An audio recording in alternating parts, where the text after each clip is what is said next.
ছেলেরা তোমরা শোনো, তোমাদের একটি আমি গল্প বলবো। এই গল্পটার নাম হচ্ছে বালক বিবেকানন্দ। অর্থাৎ বিবেকানন্দের ছেলেবেলা সম্পর্কে তোমরা কিছু জানবে, আমি সেটাই বলবো।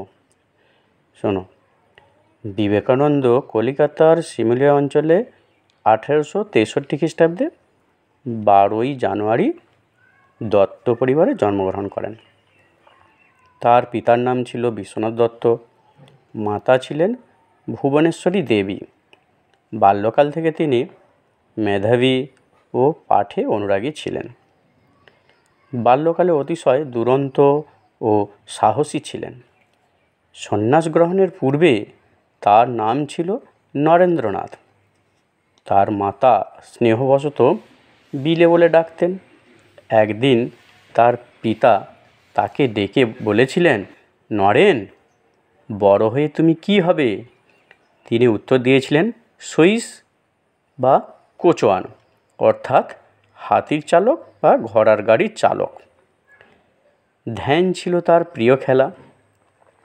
একদিন বন্ধুদের সঙ্গে ধ্যানের খেলা খেলছিলেন। ধ্যানে গভীরভাবে মগ্ন ছিলেন। সহসা হঠাৎ একটি সাপ তার সম্মুখে এসেছিল। তাই দেখে সকলে পালিয়ে গেল।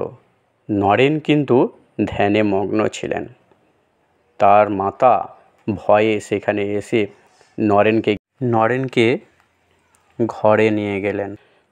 অন্য একদিন নরেন বন্ধুদের সঙ্গে তাদের প্রতিবেশী রামরতনবাবুর বাগানে চাঁপা গাছে দোল খাচ্ছিলেন।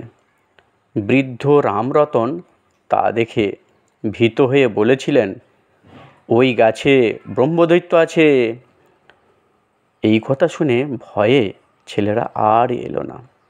নরেন ভীত ছিলেন না। তার পিতা বিশ্বনাথ দত্তের কাছে বিভিন্ন সম্প্রদায়ের লোক পরামর্শের জন্য আসতেন। সেখানে নিজ নিজ সম্প্রদায়ের পৃথক পৃথক হুঁকো রাখা ছিল। নরেন কৌতূহলবশত সেখানে গিয়ে মুখ দিয়েছিলেন। তা দেখে তার পিতা বললেন, নরেন, ওখানে কি করছো? তিনি বলেছিলেন, দেখছি কি করে জাত নষ্ট হয়। কিন্তু তার জাত নষ্ট তো হলো না। তিনি যুক্তিবাদী ছিলেন।